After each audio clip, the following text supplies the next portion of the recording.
Buonasera e ben ritrovati TG Vento News Post. Saluto e ringrazio il direttore di Confapi Venezia, Nicola Zanon. Ben ritrovato. Buonasera e grazie a voi per l'invito. Allora, parleremo di economia, di lavoro, di piccole e medie imprese che sono la spina dorsale non solo della provincia di Venezia ma di tutto il nord-est. Allora, direttore, un riferimento ovviamente ai temi economici, alle tensioni internazionali, a questi fronti che non sono mai chiusi, Hormuz, Trump contro l'Iran, piuttosto che Putin contro l'Ucraina. Quanto vi preoccupano queste tensioni, soprattutto l'incertezza, perché abbiamo notizie che un giorno sembrano far vedere degli spiragli di pace, il giorno dopo insomma c'è invece una nuova escalation.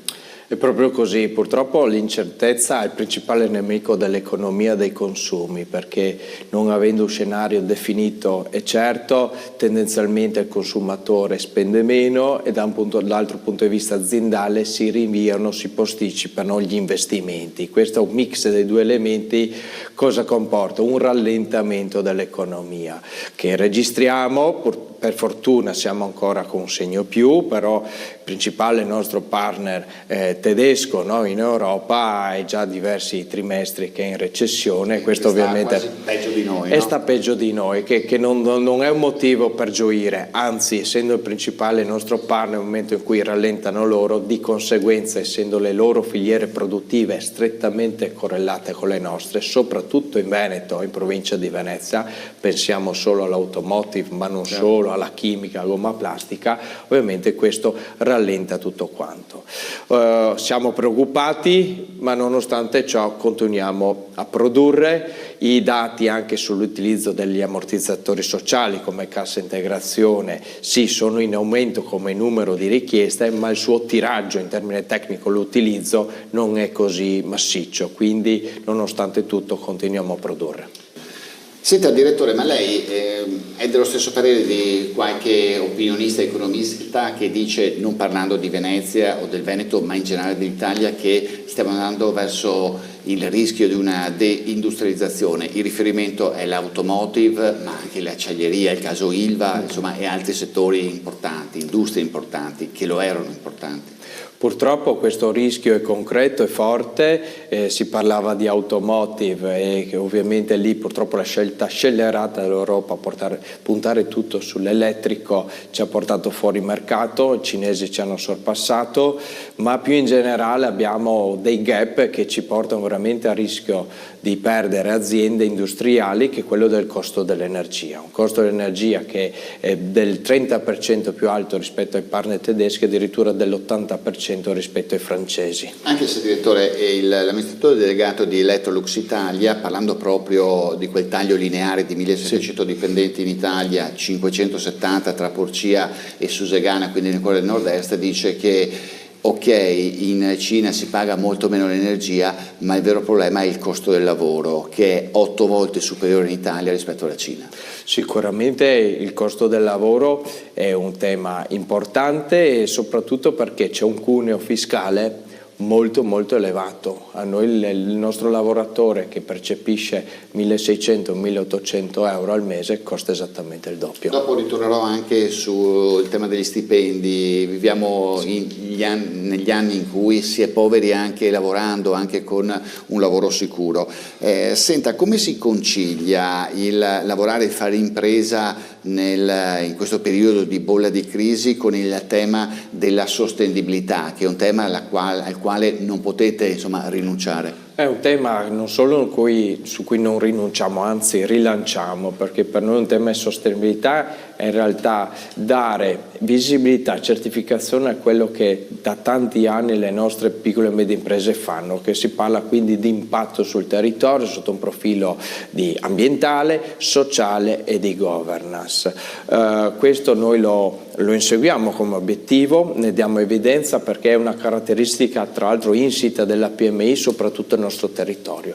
L'impatto sociale che ha ad esempio nel sostegno alle iniziative locali, pensiamo al terzo settore, alle associazioni sportive, anche alle sagre di paese, è sempre stato il nostro DNA e continuiamo a farlo. Sull'impatto ambientale, di necessità virtù dobbiamo anche ridurre i nostri consumi, perché vuol dire sprechi. Per essere competitivi dobbiamo ridurre i consumi di fonti fossili, ridurre gli sprechi, questo si traduce anche in un minore impatto ambientale, quindi è un'operazione win-win, impatto meno sull'ambiente ma dall'altro punto di vista risparmio. Senta, non è importante, è fondamentale, molto importante lo stipendio, ma non è l'unica cosa che un lavoratore, soprattutto i giovani che stiamo cercando per le nostre imprese, guardano, perché c'è il welfare, quello che l'azienda oltre alla busta paga riesce ad offrire. Con il welfare cresce sicuramente il lavoratore, anche dal punto di vista economico, ma cresce anche l'impresa. Confermo, inoltre il welfare è un motivo di attrattività, nel senso che il giovane sceglie quell'azienda perché ha un piano di welfare introdotto e magari anche innovativo, diventa un fattore per attrarre i giovani, per trattenerli, e quindi è un elemento su cui noi stessi come associazione spingiamo le nostre aziende introducendo anche modelli innovativi. Ma i giovani voi li incontrate anche nei corsi di formazione che fate, da che cosa sono attratti? Da un brand, da insomma un tipo di azienda, da un tipo di lavoro, da un ambiente, dal welfare? Che cos'è che fa attirare un'azienda più di un'altra? Perché capiamo che tutti vorrebbero andare a lavorare a Diesel, perché Diesel è un marchio importante, è uno stile anche, però per altre piccole e medie imprese magari sconosciute nell'universo mondo, che cosa è attrattivo per un ragazzo? Sicuramente è il fatto di potersi mettere in gioco fin da subito, poter fare delle esperienze, sperimentarsi, quindi essere un ambiente che non lo si senta costretto e vincolato e non veda prospettive di crescita. Questo è importante, perché altrimenti se non vede futuro, possibilità di sviluppo, di crescita personale e professionale, sceglie altri lidi. Devo dire che sui giovani spesso si parla in modo stereotipato, no? Che stanno sul divano, che non ha voglia di fare, troppo comodo catalogarla così. Bisogna sicuramente facilitare, e questo ci impegniamo noi ogni giorno, il dialogo fra scuola e il mondo dell'impresa, perché spesso quando escono dalla scuola non hanno mai visto un'azienda, non sanno come funzioni e certe competenze devono apprenderle solo lavorando, quindi noi stiamo facilitando questo. Ad esempio ieri eravamo al Don Bosco di San Donà di Piave proprio per far incontrare aziende e ragazzi, e lavoriamo moltissimo sugli ITS. Siamo partner ITS Marco Polo di Venezia, dell'ITS Digital Academy di Mario Volpato di Venta Padovana, e seguiamo circa 100 studenti accompagnandoli negli stage all'interno di 100 aziende del territorio. Le piccole e medie imprese sono pronte e conoscono i benefici e anche i rischi dell'intelligenza artificiale? Le faccio questa domanda che è tornata di attualità dopo la relazione anche di Banca Italia, il direttore che dice bisogna accelerare, siamo in ritardo, anche perché l'intelligenza artificiale può essere una leva per aumentare il business delle imprese, grandi o piccole che siano. Guarda, confermo che sul tema intelligenza artificiale siamo indietro, innanzitutto perché non la sviluppiamo noi, siamo utilizzatori e questo è già un problema per l'Europa.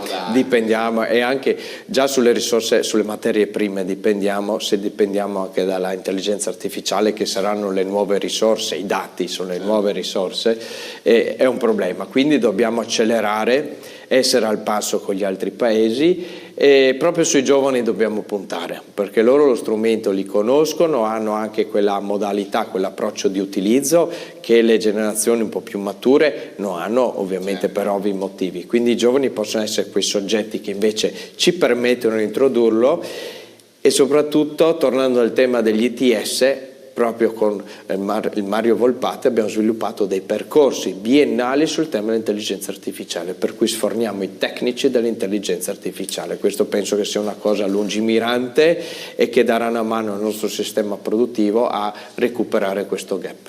Allora, ritorniamo a parlare in conclusione del welfare che fa crescere le imprese. Si vuole spiegare io l'ho sintetizzata con un patto che avete fatto con i sindaci per il trasporto casa-lavoro. Significa risparmio, significa attenzione all'ambiente anche.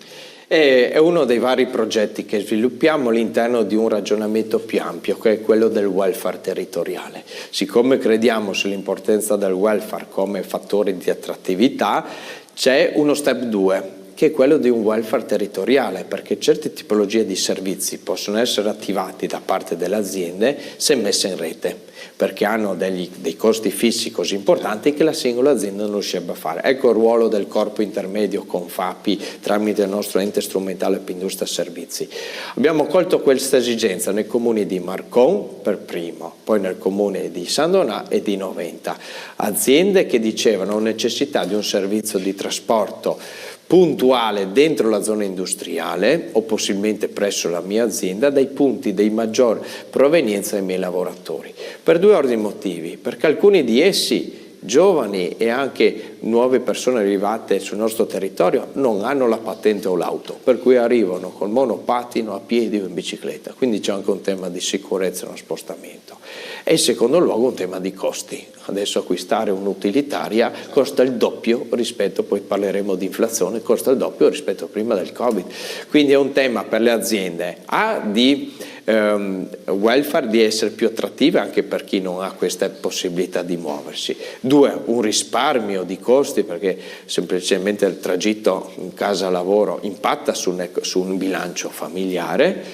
Terzo, l'impatto ambientale, perché evitando un pullman risparmia 40 auto, abbiamo calcolato, quindi sono 40 mezzi, spesso il lavoratore viaggia da solo, tra l'altro, 40 auto risparmiate al giorno, quindi c'è anche un impatto ambientale importante, su cui tutto questo mix di elementi ci ha portato a fare un servizio di autobus condiviso. Intanto partiremo sperimentando con 7 aziende del territorio che tutte insieme cubano 2000 dipendenti, vedremo poi, si stima una popolazione di 500-600 lavoratori che lo utilizzeranno. Partirà il servizio sperimentale il 1° settembre 2026.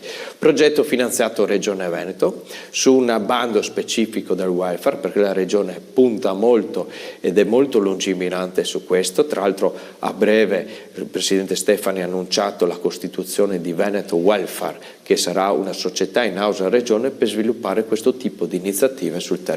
Le faccio l'ultima domanda, Direttore. Prima ha accennato il tema dell'inflazione e adesso nell'ultima domanda raccoglie un po' tutti. Siamo poveri anche lavorando, poveri anche con un lavoro anche sicuro, gli affitti, il caro vita, l'inflazione che non è quella che ci certifica solamente l'Istat, perché poi è diverso il carrello della spesa, no? Sì. E allora non possono essere le aziende a sostenere il costo per far aumentare i salari, qua bisogna intervenire in modo diverso. Allora, su questo fronte posso certificare che da pre-Covid il costo a vita che registriamo è salito del 25%, un valore impressionante.